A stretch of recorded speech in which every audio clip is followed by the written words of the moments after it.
Okay, these are just appetizers, but PowerPoint now can also allow you to record a video of your screen. But be careful, what I'm doing now, I'm recording the screen, for example, with a program called Camtasia, and you have many of screen capturing programs which are professionally equipped for that. The screen recording from PowerPoint is a very simple screen recording, and as you can see, I can use audio, I can record my pointer. Let's say that I'll select the area which should be recorded. I hit record. PowerPoint is telling me how to do this, so I'm recording a video now. This will be a very simple and slow working video, and as I finish, I select my Shift, Windows key Q, and I have the video finished. I wouldn't recommend this as a basic tool to record your entire screencast, because, as I said, it's pretty low quality, and screen recording software, like for example I'm using here, works way better, way quicker. But as you can see, if you only intend to have a few simple elements, like you don't have, I have for example purchased Camtasia because I need it professionally, but if you are just starting out on YouTube or with content creation, you don't really need expensive software.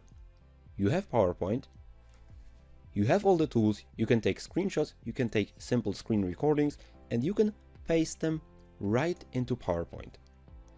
This video, as you can see, has video tools.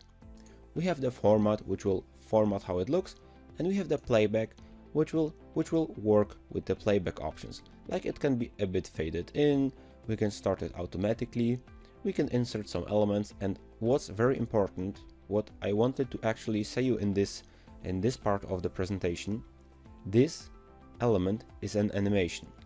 Remember about that, because we can go to animations, open up the animation pane, and look.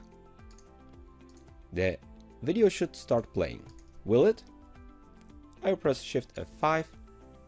You can see the video plays automatically. It's kinda slow because it's low FPS, but it gets the job done. It works, it plays. I'll exit this slide now, and you can see we have triggers. I have a click trigger which will stop this video, so if I click on this video, it will stop. This is a simple animation. We already did learn about triggers earlier, so you should know what's happening here. I can now immediately see trigger. Clicking my mouse will trigger the stop. As you see your animations, not only fades, flies, and so on, we have media animations. So you can add a play, a pause, and a stop animation, which is not an animation but a command for this video. Let's say that you have no animation. So now the video would be inserted, but I would have to click play. But just as simple, I can click on the video and I can add a play animation to it. Right now the play animation is happening on mouse click, and when I click my mouse, it starts to play for the entire 13 seconds. I want it to start automatically, so I select right click with previous, so a 0 appears and it starts as the first animation. Boom, the video starts playing. So as you can see, videos are not only possible to record in PowerPoint, but they have all the animation tools applied as any other object. So a video is basically an animation in PowerPoint. Remember about that, because this is something very important, especially regarding what we will learn now.